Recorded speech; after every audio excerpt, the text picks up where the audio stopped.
eh, tempat yang lapang ya. Dan tentu saja gitu, kelapangan kubur itu akan terus lapang jika anak-anaknya tidak lepas ya, tidak lupa senantiasa mendoakan ayahnya.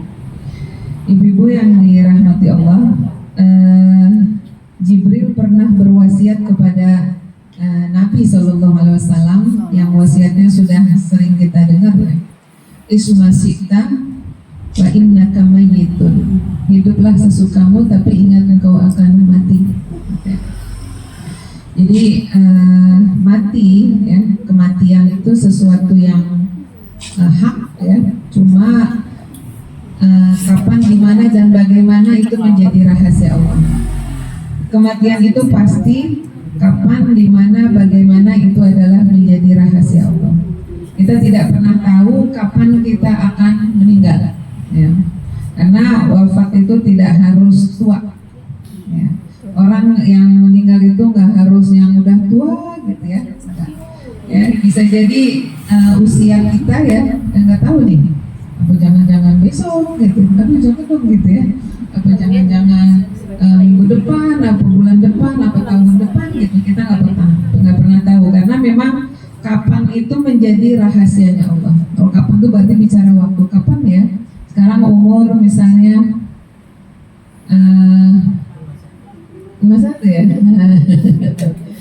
Umur 51, nggak tahu sampai bisa sampai nggak seperti umurnya Nabi Muhammad ya, yang katanya rata-rata usia umat Nabi Muhammad tuh 63-an gitu ya. Atau usia harapan orang Indonesia itu sekitar 60 sampai 70 tahun. Kita nggak pernah tahu, jangan-jangan nggak sampai segitu usia kita gitu. Yang kedua, bagaimana kita mati gitu ya. Mati itu bahasa Al-Qur'an tuh ya. Bagaimana kita mati itu juga menjadi rahasia ya.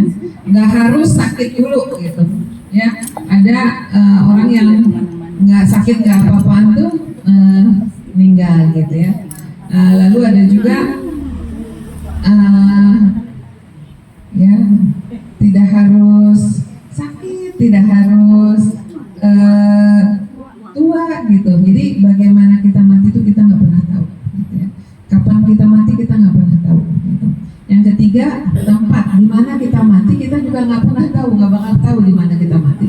Wa ma tadri nafsum madza taksibu ghadan wa ma tadri nafsum bi ayyi ardin tamut. Kita nggak akan pernah tahu di bumi mana kita mati. Cuma yang pasti, kalau kita akan Allah wafatkan di Jogja misalnya, Allah akan bikin kita punya urusan ke Jogja gitu ya. Kita menjemput kematian kita gitu. Jadi yang orang Bojongkulur belum pasti wafatnya di Bojongkulur gitu ya. Jadi kalau menurut saya, ibu-ibu nggak usah sejak kafan ya. Banyak orang stok kafan gitu ya. Karena kita nggak tahu di mana kita bakal gitu ya. Jadi justru persiapan itu bukan kain kafan tapi adalah amal soleh. Itu bicara tentang kematian. Imam Al-Qurtubi mengatakan ada 3 golongan manusia yang mereka itu nggak takut mati. Kata Imam Al-Qurtubi, ada 3 kelompok manusia yang tidak takut pada kematian.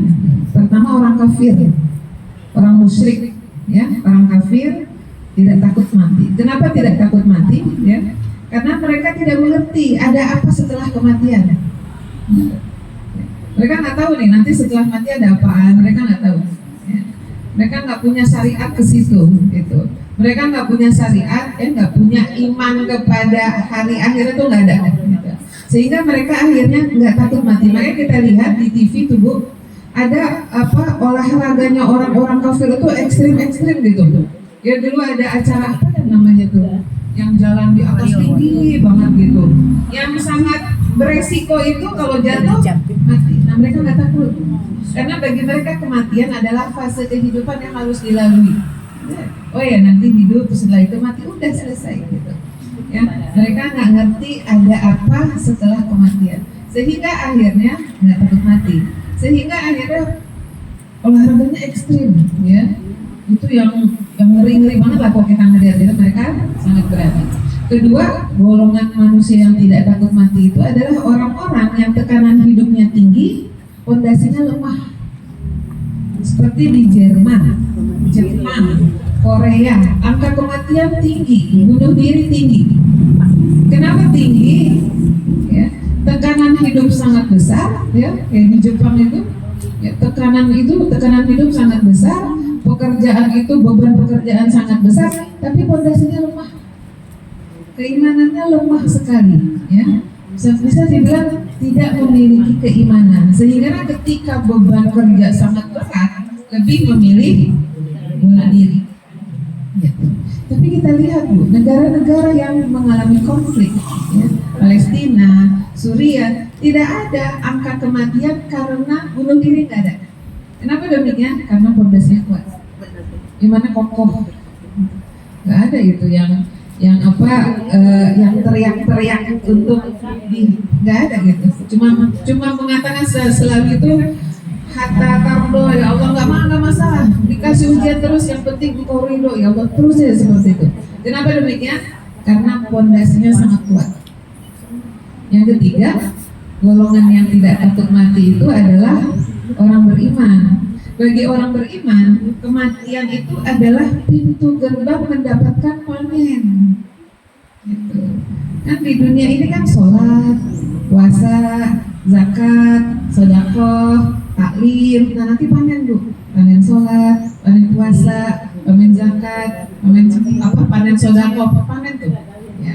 Sabar di sini nanti panennya nanti. Bagi orang beriman, kematian itu adalah musim panen. Jadi nggak cuma ada musim panen jeruk, panennya, tapi ada musim panen dari amal-amal yang kita lakukan. Nah, ibu-ibu yang dirahmati Allah, Abu Bakar Siddiq radhiyallahu anhu itu mengatakan dalam satu ungkapannya, al-mautu syadid asyaddu minal hayat wa mawra'il maut asyaddu minal maut. Mati itu berat, lebih berat daripada hidup kata.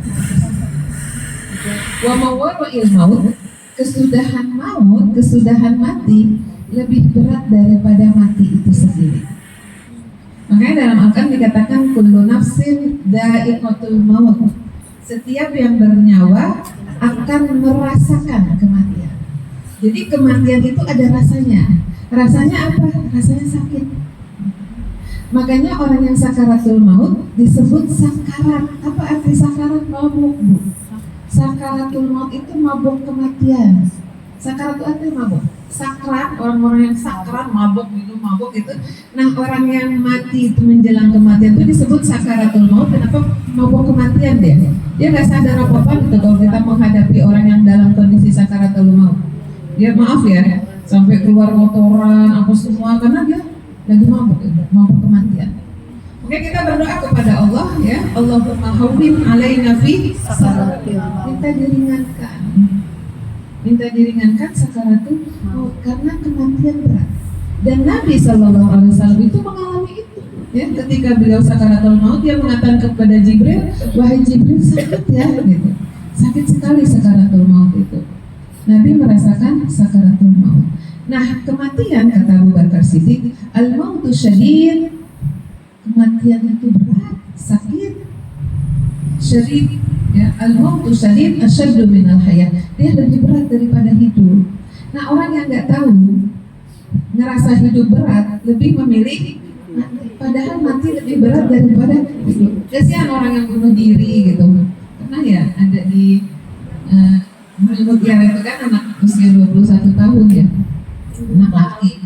Ya, dia bunuh diri karena apa sih ya, beban-beban hidup gitu ya. Beban kuliah apa segala macam ya. Yang saya dengar sih waktu itu habis ngasih les ke anak-anak, udah selesai tuh menunaikan tugas dia, habis lesin anak-anak les bahasa Inggris, setelah itu dia bunuh diri gitu. Karena merasakan beratnya beban hidup. Padahal kematian lebih berat daripada hidup. Al-mautu syadid asyaddu minal hayat. Ya, mati itu lebih berat daripada hidup. Wa mawra'il maut, kesudahan maut lebih berat dari maut. Apa kesudahan maut? Kesudahan maut pertama adalah alam kubur. Alam kubur lebih berat dari sakarat. Walaupun nanti di alam kubur kita tahu akan ada 4 pertanyaan yang sama Nabi sudah dibocorkan pertanyaan dan jawabannya. Man rabbuka, ma dinuka, gitu kan? Man nabiyuka, ma kitabuka. Dikasih bocoran pertanyaan dan jawabannya itu sudah dikasih bocoran oleh Nabi Shallallahu Alaihi Wasallam. Tapi ternyata banyak orang yang sulit untuk menjawabnya. Nah, itu menunjukkan kubur itu berat, lebih berat daripada mati tadi dari sakarat. Wa ma wara'il maut asyaddu minal maut. Kesudahan mati lebih berat daripada mati itu sendiri. Apa yang lebih berat dari mati? Kubur. Apa yang lebih berat dari kubur? Terus lebih berat. Bi'sah, ketika dibangkitkan lebih berat dari kubur. Adab kubur, ya. Orang yang diadab di dalam kubur itu ketika terjadi bi'sah, dia kaget luar biasa. Apa ini ya? Karena lebih dahsyat daripada kubur. Terus lebih berat. Terus lebih berat. Setelah itu apa yang lebih berat daripada bi'sah? Mahsyar. Mahsyar lebih berat daripada bi'sah. Kita dikumpulkan berdiri tegak di bawah matahari yang jaraknya dengan kita itu hanya sejengkal. Dan berdirinya berapa lama, Bu? 50.000 tahun lamanya. Berdirinya bukan 100 tahun, bukan 1000 tahun, 50.000 tahun. Makanya akhirnya orang-orang itu ada yang tenggelam dengan air keringatnya sendiri. Karena berdirinya lama. Saking dahsyatnya, setiap orang itu lupa dengan sekelilingnya. Ya, ada yang tidak memakai baju selembar pun, gitu kan. Ada yang dikatakan tidak dihitan, dia udah gak mau lagi. Setiap ibu lupa dengan anaknya, ya, apalagi dengan suaminya, sama anaknya dia udah lupa, gitu. Ya, anak itu gak ingat lagi sama ibu, semua sibuk dengan dirinya sendiri karena dahsyatnya pada masa. Apa berat? Wa ma wara'il maut asyaddu minal maut. Kesudahan maut lebih berat dari maut. Terus lebih berat. Terus lebih berat. Setelah itu adalah hisab. Hisab lebih berat dari mahsyar. Diperlihatkan oleh Allah kebaikan dan keburukan kita. Diperlihatkan oleh Allah amal-amal kita. Diperlihatkan oleh Allah kenikmatan yang Allah berikan. Tapi kenikmatannya tidak digunakan untuk menjadi taat kepada Allah. Termasuk nanti, ya, dikasih kenikmatan oleh Allah memiliki orang tua. Itu kenikmatan yang luar biasa, ya. Karena orang tua kita itu adalah surga yang paling tengah. Ya, dalam hadis dikatakan bahwa al-walidu, surga orang tua adalah surga yang paling tengah. Di hisab, ya, Allah perlihatkan kepada kita amal-amal kita ketika di dunia. Ya. Apa yang kita lakukan ketika di dunia itu diperlihatkan oleh Allah. Kenikmatan-kenikmatan yang Allah berikan diperlihatkan, dijembreng sama Allah, diperlihatkan. Ya. Semua yang kita lakukan diperlihatkan. Ya. Kenikmatan yang Allah kasih semua diperlihatkan, dijembreng semua, kelihatan semua. Ya. CCTV-nya keluar semua. Bukan hanya kebaikan, tapi keburukannya juga diperlihatkan oleh Allah Subhanahu wa Ta'ala. Dan hisab lebih berat dari mahsyar. Setelah itu apa yang lebih berat dari hisab? Mizan. Ya, mizan. Allah Subhanahu wa Ta'ala itu dikatakan mizan yang diciptakan oleh Allah itu mampu menampung bumi dan seisinya. Mizan yang diciptakan oleh Allah itu mampu menampung dunia dan seisinya. Itu berarti betapa agungnya Allah menciptakan mizan. Ya, udah dapat itu. Mizan. Insyaallah.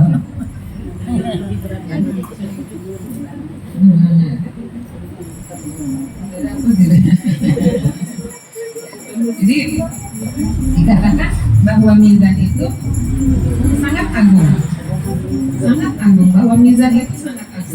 Artinya kenapa? Dia mampu menampung bumi dan seisinya. Ketika ditimbang bumi dan seisinya, mizan mampu menampungnya. Tapi ada satu amal, ya, ada 3 amal ya, kata Imam Al-Qurtubi, ada 3 amal yang ketika diletakkan di mizan, mizan merasa keberatan yang amat sangat. Salah satu amal itu adalah sabar. Ketika sabar diletakkan di atas mizan, mizan hampir jebol. Jadi sabar ketika kehilangan gitu ya, sabar ketika mendapatkan musibah, sabar ketika mengalami kesempitan, mengalami banyak hal lah dalam hidup itu kan. Ketika sabar, maka ketika di mizan ditimbang sabar itu hampir membuat mizan itu jebol karena dahsyatnya amal sabar dan pahala sabar. Mizannya hampir. Karena tadi dikatakan mizan itu mampu menampung dunia dan seisinya. Tapi ketika sabar diletakkan di atas mizan, hampir mizan itu jebol. Karena dahsyatnya amal sabar dan besarnya pahala sabar. Jadi jangan main-main bilang sabar ada batasnya. Pahalanya gede banget. Gitu. Pahala sabar itu gede banget. Wa may yuwaffas sabiruna ajrahum bighairi hisab.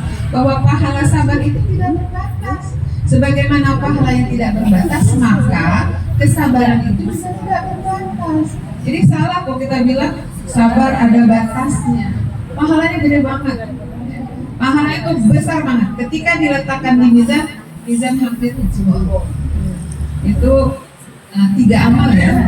3 amal yang dikatakan ketika ditaruh di atas mizan hampir. Yang kedua adalah puasa Ramadan. Puasa Ramadan itu dahsyat banget. Ya. Makanya dikatakan dalam hadis itu, kullu amal ibnu Adam lahu illa shaum. Semua amal anak Adam itu bagi dia kecuali puasa.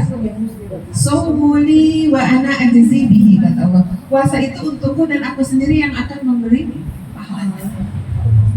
Dan disebutkan besarnya pahala puasa. Kenapa? Makanya karena Ramadan sangat luar biasa. Ramadan itu kan berkah ya Bu. Kenapa Ramadan berkah? Karena Allah sangat cinta kepada bulan Ramadan. Sehingga karena cintanya Allah kepada bulan Ramadan, Allah menjadikan Ramadan itu berkah. Dan Allah menjadi cinta kepada orang-orang yang menjalankan ibadah di bulan Ramadan. Allah menjadi suka. Sehingga akhirnya puasa yang rasanya sih cuma begitu aja gitu ya. Tapi ketika diletakkan di mizan, itu membuat mizan hampir jebol. Artinya pahala puasa itu gede banget kalau kita puasanya benar. Kalau kita menjalankan amalia Ramadan besok nih gitu, dengan benar ya, dengan keikhlasan ya, lalu Allah menjadi ridho dan menerima ibadah Ramadan kita, maka ketika puasa Ramadan kita ditimbang di atas mizan, maka mizan hampir tidak mampu menampung karena dahsyat. Yang ketiga, jadi kesini-sini gitu ya. Yang ketiga itu adalah memberi maaf kepada orang yang menyakiti. Pahalanya gede banget. Karena pahalanya besar. Jadi bayangkan pahalanya Bu. Bayangkan pahalanya. Banyak orang bilang susah banget Ibu, ya Allah gimana caranya sih? Jadi pahalanya gede banget. Pahala memberi maaf kepada orang yang menyakiti kita, yang melukai kita gitu ya. Orang-orang yang pernah menjadi duri dalam hidup kita. Karena dalam hidup ini gak semua orang jadi bunga, tapi ada yang jadi durinya gitu. Ada orang-orang yang jadi duri dalam hidup kita, membuat kita terluka, sakit, berdarah-darah gitu ya. Ketika kita maafkan, maka nanti ketika maaf kita diletakkan di mizan hampir tidak mampu menampungnya. Jadi kan ini rangkaiannya itu tadi seperti ya, wa mawwara'il maut asyaddu minal maut. Kesudahan maut itu lebih besar daripada maut itu sendiri. Jadi ada proses terus seperti itu, ya. Dari mizan, setelah mizan adalah sirat. Sirat itu berat. Jadi digambarkan ketika orang melewati sirat itu, ada yang berjalan secepat kilat, ada yang berjalan seperti orang menunggang kuda, ada yang sangat lambat, ada yang terjatuh ke dalam neraka. Itu lebih berat daripada paksa terus seperti itu. Setelah itu apa? Ada mahkamah. Mahkamah lebih berat daripada sirat. Kenapa mahkamah lebih berat daripada sirat? Karena di mahkamah tadi akan datang pembela dan penggugat. Nauzubillah, penggugatnya bisa keluarga sendiri. Nauzubillah, penggugatnya bisa anak kita sendiri. Jadi betapa sangat berat. Nah, untuk itu ibu-ibu, kita tahu bahwa kematian itu berat. Maka tentunya kita disuruh oleh Allah senantiasa berbekal. Watazawwadu fa inna khairaz zadi taqwa. Berbekallah, dan sebaik-baik bekal itu adalah takwa. Ya, kata seorang ulama, ya, seorang tabi'in, Sufyan Ats-Tsauri, mengatakan, "I'mal li dunyaka biqadri ma satabaqa fiha, wa'mal akhiraka biqadri ma satabaqa fiha." Seberapa banyak sih kita harus berbekal? Kata Sufyan Ats-Tsauri, "I'mal li dunyaka biqadri ma satabaqa fiha."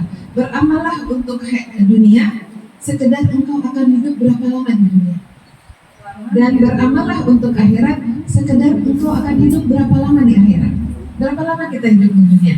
Tapi kita mau untuk kepala jadi kaki, kaki jadi kepala untuk urusan dunia. Kalau kita tahu bahwa kita paling 60, 70, dan jangan nggak sampai gitu. Tapi kita mau untuk bantu ulang, ya, untuk kehidupan dunia. Lalu i'mal akhiraka biqadri ma satabaqa fiha. Beramallah untuk akhirat sekedar berapa lama engkau akan hidup di sana. Berapa lama kita hidup di akhirat? Namanya akhirat, artinya paling akhir, bukan ada lagi setelah itu. Artinya akan selamanya. Untuk hidup yang selamanya, masa bekalnya sedikit, cuma dari waktu-waktu sisa, dari waktu-waktu sekedar aja, bukan waktu prioritas. Maka untuk itu, bekal terbaik bagi kita itu adalah banyak melakukan amal-amal kebaikan. Nah, ibu-ibu yang dirahmati Allah, Bu Iis dan keluarga, seperti dikatakan, ya, bahwa di dalam surga, ya, surga itu kan ada tingkatannya. Lalu pintunya banyak, gitu. Pintu surga itu banyak. Ada pintu yang paling kita kenal tuh Babur Royan, ya, pintu orang yang rajin puasa. Lalu ada pintu sholat, ya, ada pintu sodako, ada yang namanya pintu jihad, ada yang namanya pintu ilmu, ada yang namanya pintu kaziminal ghaiza wal afina anin nas, menahan amarah dan memaafkan orang. Ada pintu birrul walidain. Cuma terkadang orang itu sangat sibuk mengejar surga lewat pintu-pintu yang lain tuh. Ya, pintu sholat, pintu puasa, pintu sedekah. Padahal ada pintu yang sangat dekat di dalam rumahnya, yaitu orang tua. Orang tua itu pintu surga kita. Surga itu dikatakan birrul walidain itu adalah pintu surga yang tengah-tengah, tapi sering diabaikan oleh orang. Padahal nggak harus kita sibuk ngoyong, ya, ngejar pintu-pintu yang lain. Padahal pintu yang paling tengahnya ada di dalam rumah. Pintu yang paling tengahnya ada di dekat dengan kita. Ngejar pintu sedekah Jumat, ninggalin ibunya, nggak dimasakin gitu. Ya, ada pintu surga yang sangat dekat di dalam rumahnya, tapi mengejar pintu surga yang lain. Dan pada satu waktu ketika Nabi hendak khutbah, ya, naik ke atas mimbar, ya, ketika Nabi naik di tangga pertama, lalu Nabi mengatakan amin. Ketika naik di tangga kedua, Nabi mengatakan amin. Ketika naik di tangga ketiga, Nabi mengatakan amin. Sahabat tuh kalau kayak gitu penasaran. Iya Rasulullah, kenapa tadi bilang amin gitu? Ada apa? Tadi ada mizan, amin ada nggak? Nggak ada. Jualan. Terus kata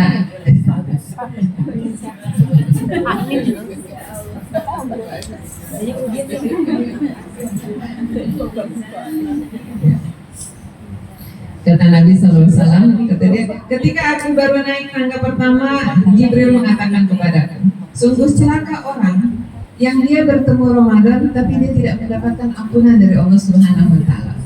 Lalu aku mengatakan amin.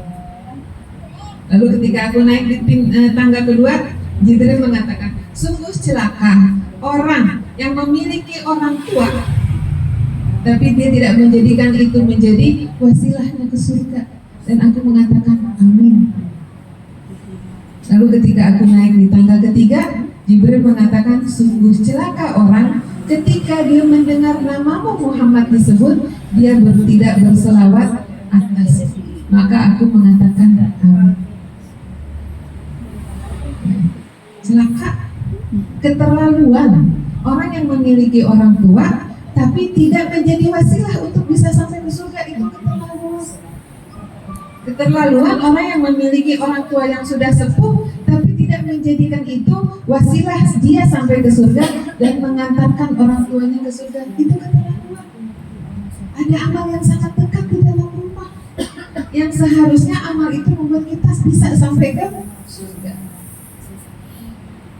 Dikatakan keterlaluan, sangat keterlaluan. Sahabat tabi'in, ya, salafus saleh, Imam Abu Hanifah saya baca, itu terbiasa mencarikan kutu ibunya. Orang besar, imam mazhab, biasa deh cari ibu yang ada. Itu birrul walidain, sentuhan kepada ibu itu membuat ibu itu jadi semangat. Birrul walidain itu bukan hanya menyenangkan orang tua, tapi menguntungkan kita. Mindsetnya harusnya, kenapa kita harus birrul walidain? Karena kita butuh amal yang membuat kita cepat sampai ke surga. Amal itu adalah birrul walidain. Kenapa dibilang birrul walidain, Bu?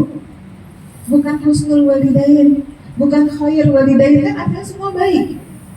Bukan hasan walidain, bukan. Karena bir salah satu dari nama Allah, dari sifat Allah. Itu menunjukkan betapa berbuat baik kepada orang tua itu sama dengan kita mengagungkan tinggi itu. Bahkan Al-Quran mengatakan wa qada rabbuka alla ta'budu illa iyyah, dan Tuhanmu memerintahkan kepadamu untuk menyembahnya dan berbuat baik kepada kedua orang tuanya, disejajarkan berbakti kepada orang tua setelah perintah taat kepada Allah. Tinggi banget itu, amalan yang sangat tinggi. Jadi jangan sampai kita ini, maaf ya, anak almarhum gitu, alhamdulillah kan ada anak-anaknya ya. Jadi cara baktinya kepada orang tua yang sudah enggak ada itu pertama doa, ya. Bahkan dikatakan ibu zuhur ada 4 rakaat, setiap sujud doa untuk orang tua. Ya. Biar ketika seorang anak mendoakan orang tuanya, kedudukan orang tua itu tinggi, naik gitu, naik terus saja, naik tambah naik. Kubur itu tambah naik. Ya, Rabbil firli wali walidayya warhamhuma, terus itu dibaca itu. Seperti itu. Setiap kita sujud, doakan orang tua. Lalu apa bentuk bakti seorang anak kepada orang tuanya? Kalau orang tua yang sudah nggak ada, ketika setiap melakukan amal, niatkan untuk orang tua pahalanya. Sedekahnya niatkan untuk ibu kita, bapak kita, ya. Lalu puasanya semua, dan pahala kita nggak berkurang.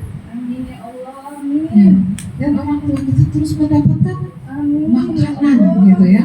Jadi kan dikatakan orang yang sudah di dalam kubur itu, ketika anaknya rajin mendoakan, dia itu seger gitu, digambarkan gitu kan, berpakaian rapi, berbeda dengan orang yang anaknya tidak pernah mendoakan. Semoga disayang sama Allah, bagi sama Allah yang boleh dia bukan tanpa surga Allah. Idza mata banu Adam inqata'a amaluhu illa min salas, kan gitu ya.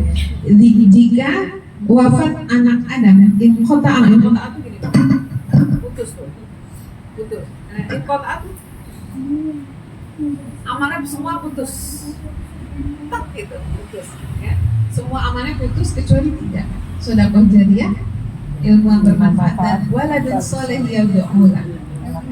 Sedekah jariyah itu kapan? Sekarang Bu, jangan tunggu mati ya. Jangan kalau nanti mamah mati ini dikirim ke masjid, enggak. Sedekah jariyah itu dari hidup. Jangan nunggu mati, kalau udah mati warisan namanya ya, harus dibagi ke anak-anaknya ya. Kalau sedekah jariyah itu dari sekarang ya, sedekah yang nggak harus besar ya, kita niatkan gitu ya. Kalau saya lebih sering ke Palestina sekarang ya, pembangunan di sana bikin apa, sono air pahala ya. Sedekah nggak banyak gitu, nggak banyak, kecil ya, atas nama orang tua, atas nama ibu kita, atas nama bapak kita. Nah kalau sekarang dia juga bisa menjadi sedekah jariyah kita nanti ketika kita sudah wafat, akan ngalir dia, ngalir terus ya. Lalu ilmu, ketika punya ilmu dibagiin gitu ya, ilmu-ilmu yang memberi manfaat untuk orang lain. Yang ketiga, waladun soleh yad'u lah. Waladun soleh, anak soleh yang mendoakan. Anak saya kayak soleh, ketika dia mendoakan orang tuanya, dia adalah anak soleh. Waladun soleh itu siapa? Waladun soleh itu menggunakan kata walad, bukan ibnu. Artinya bukan hanya anak kandung, maaf. Orang-orang yang Allah takdirkan tidak memiliki keturunan, dia tapi ngurus ponakannya, baik sama keponakannya, ngurus TPA, itu dapat waladun soleh. Allah itu sangat luar biasa. Tidak hanya anak kan. Jadi ibu-ibu yang dirahmati Allah, Bu Is dan keluarga, gitu ya. Semoga bentuk bakti kita sebagai manusia ini, enggak semua kita yang menjadi orang tua, tapi kita sebagai manusia ini pasti anak gitu, karena kita lahir dari rahim gitu. Enggak semua kita menjadi orang tua, tapi kita ini adalah anak. Maka bentuk bakti kita kepada orang tua yang sudah melahirkan kita, merawat kita, bentuk baktinya adalah mendoakan gitu ya. Ketika melakukan amal-amal baik, diniatkan untuk orang tua. Lalu ketika ada yang masih hidup, itu dipergauli dengan sangat baik. Al-Quran mengatakan jangan sekali-kali wa qadara rabbuka alla ta'budu illa iyyah wa bil walidaini ihsana imma yablughanna 'indakal kibara ahaduhuma aw kilahuma fala taqul lahumā uff wa la tanharhumā wa qul lahumā qawlan. Nggak boleh itu ngomong kasar sama orang tua ya. Lalu bicaralah dengan duanya dengan qaulan karimah. Qaulan karimah itu tutur baik dari yang muda kepada yang tua. Al-Quran itu menjelaskan itu. Kalau dalam Jawa itu kromo ya. Nah, kromo. Nah, itu dari situ. Qaulan karimah. Qaulan karimah itu bertutur sama orang yang lebih tua. Gimana bertutur sama orang yang lebih tua? Itu dikasih tahu, dan makhluk tidak kasar, tidak membentak, gitu. Menyayangi, mencintai, gitu. Disayang ini, surga tengahnya disayang, surga tengahnya dipelihara, surga tengahnya itu dijaga, gitu. Karena dia adalah surga yang penuh. Yang jangan sampai kita menyia-nyiakan. Makanya dikatakan keterlaluan orang yang memiliki orang tua. Apakah dia tinggal satu atau keduanya, lalu sudah sepuh, tapi itu tidak menjadi wasilah dia ke surga. Sungguh orang yang keterlaluan, sungguh orang yang celaka. Jadi kita itu semua anak, kita itu semua punya orang tua yang sudah meninggal mungkin atau yang masih ada. Jadikan itu sarana kita benar-benar untuk bisa sampai ke surga.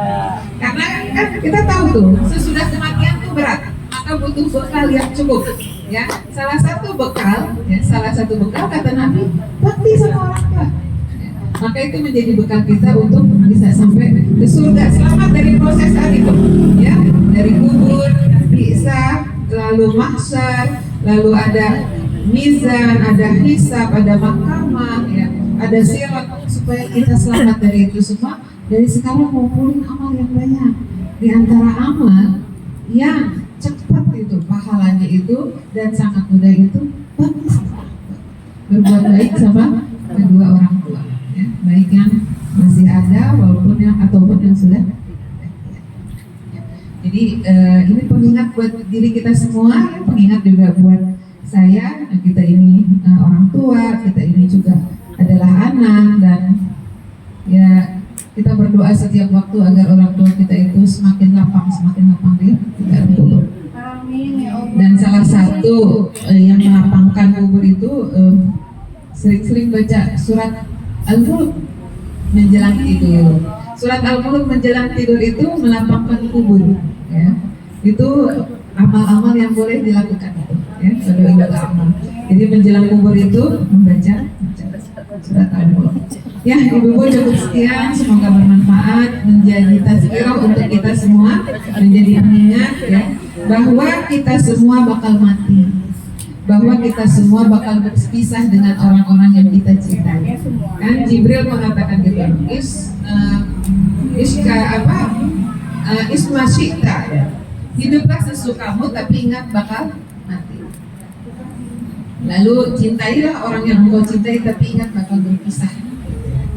Dan lakukan apa engkau ingin lakukan, terserah gitu, tapi ingat akan ada pertanggungjawaban atas apa yang kita lakukan. Semoga Allah memudahkan kita dalam sakaratul maut kita, ya, dalam kematian kita dimudahkan oleh Allah dan dilapangkan ya kubur kita.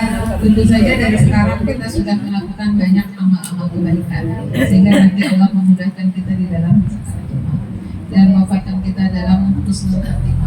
Gak usah mikir gini Bu, jangan sampai ngerepotin anak, pokoknya saya mau mati jangan ngerepotin anak gitu. Ya itu tetap aja harus ngerepotin kan ibu dimandiin, ibu jadi biar itu Jadi urusan oh mati sendiri tuh. Kalau nggak mau ngerepotin tuh bisa. Terus nggak usah juga nanti, kan banyak yang dulu saya lihat orang hafalin nanti pertanyaan kubur gitu ya. Ketika kita ini di sini baik, soleh, beramal, insya Allah mampu menjawab itu semua. Nggak usah dihafalin gitu. Nanti kalau nggak dihafalin gitu nanti jawabannya supaya masuk. Dulu waktu kecil-kecil ya, nanti insya Allah Allah akan mudahkan itu semua ya, Allah akan mudahkan kita. Ya cukup sekian, semoga bermanfaat. Wassalamualaikum warahmatullahi wabarakatuh. Waalaikumsalam.